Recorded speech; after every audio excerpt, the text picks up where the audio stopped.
कुठे भटकत असतोस मूर्खासारखा जे काय फिरतोस ना ते फिरू नको. हिम्मत असेल तर इथे ये.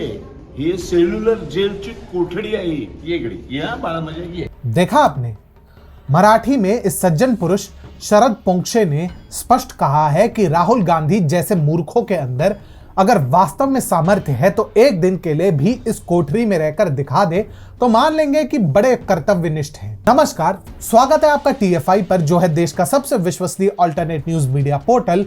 और मैं अनिमेश पांडे आपको परिचित कराऊंगा कि कैसे जवाहरलाल नेहरू मोहपाश में फंसकर भारत का विभाजन करा बैठे और कैसे कांग्रेस सावरकर का नाम उछालकर निरंतर खतरा मोल नहीं ले सकती. आगे बढ़ने से पूर्व यदि आपको हमारे विचार पसंद आते हैं तो आप हमारे वीडियो को लाइक करें एवं आप हमारे चैनल को अवश्य सब्सक्राइब करें. यदि आप हमें फेसबुक पेज पर देख रहे हैं तो हमारे पेज को भी फॉलो कर ले. तो अविलंब आरंभ करते हैं. इसमें कोई दो राय नहीं है कि भारत जोड़ो यात्रा के नाम पर राहुल गांधी का रिकॉर्ड प्लेयर कहीं अटका हुआ है, परंतु इस बार वीर सावरकर के अपमान के नाम पर इस कुंठित प्राणी ने कुछ ज्यादा ही अपनी सीमा लांघ दी है. और फिर क्या था, इन पर जमकर चौतरफा हमला हुआ. क्या मुख्यमंत्री एकनाथ शिंदे, क्या उप मुख्यमंत्री देवेंद्र फडणवीस, सबने राहुल गांधी को जमकर लताड़ा और उसके कुत्सित विचारधारा के लिए जमकर आलोचना भी की. परंतु बात यहीं तक सीमित नहीं रही. वीर सावरकर के पड़पोते रंजीत सावरकर ने एक ऐसा बम फोड़ा कि अब तो संपूर्ण कांग्रेस ना घर की रहेगी ना घाट की. रंजीत सावरकर ने कहा कि जवाहरलाल नेहरू ने हनी ट्रैप में फंसकर जल्दबाजी में भारत का विभाजन का निर्णय लिया था, जिससे 20 लाख से अधिक हिंदुओं और सिखों का कत्ल हुआ. मीडिया से वार्तालाप में रंजीत सावरकर ने कहा, एक महिला के लिए पंडित नेहरू ने देश का विभाजन किया था. नेहरू को हनी ट्रैप में फंसाकर देश का विभाजन किया गया. 12 वर्षों तक नेहरू भारत के बारे में गोपनीय जानकारियां ब्रिटिश सरकार को देते रहे. हम उन्हें चाचा नेहरू कह रहे थे, वे एडविना को लव लेटर लिख रहे थे. अच्छा बात नहीं है. अब रंजीत सावरकर गलत भी नहीं बोल रहे, क्योंकि नेहरू के कर्मकांड ही ऐसे थे. ये हम नहीं कह रहे, स्वयं लॉर्ड माउंटबेटन तक स्वीकार चुके हैं.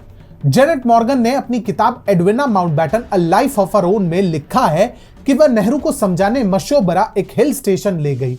इस वाक्य को स्वयं एडविना ने अपने एक पत्र में स्वीकारते हुए लिखा है, तुम्हें यानी जवाहर को मशोबरा ले जाना, तुमसे बात करना अब मेरा शौक बन गया है. परंतु बात वहीं पर नहीं रुकी. एडविना तो एडविना, उनकी बिटिया तक को आकर्षित करने से नेहरू महोदय बाज नहीं है. मशोबरा की अन्य यात्राओं में डिकी यानी लॉर्ड माउंटबेटन और उनकी बेटी पामेला भी उनके साथ रही. लॉर्ड माउंटबेटन नेहरू और एडविना की बढ़ती निकटता को बहुत करीबी से देख रहे थे. वे ऐसा क्यों कर रहे थे यह समझना सरल भी है और कठिन भी. यही कार्य यानी नेहरू और एडविना का रिश्ता माउंटबेटन के जीवन का सबसे बड़ा कार्य यानी विभाजन को और सरल बना रहा था. वह यह भी समझते थे कि नेहरू के लिए एडविना उन्हें नहीं छोड़ सकती, इसलिए कहीं ना कहीं वो इसे बढ़ावा भी दे रहे थे. ब्रिटिश इतिहासकार फिलिप ज़ेगलर ने माउंटबेटन की जीवनी में एक पत्र का जिक्र करा है, जहां पर उन्होंने अपनी बेटी पैट्रिशिया को लिखते हुए कहा कि तुम किसी से इसका जिक्र मत करना, परंतु यह सत्य है कि एडविना और जवाहर एक साथ बड़े अच्छे दिखते हैं और दोनों एक दूसरे पर अपना स्नेह भी व्यक्त करते हैं. मैं और पामेला वह सब कुछ कर रहे हैं जो उनकी मदद कर सकता है. मम्मी इन दिनों काफी खुश रहती हैं. यूं ही नहीं, द क्राउन का ये दृश्य इंग्लैंड और भारत दोनों के लिए एक तमाचे के समान है, अलग अलग कारणों से.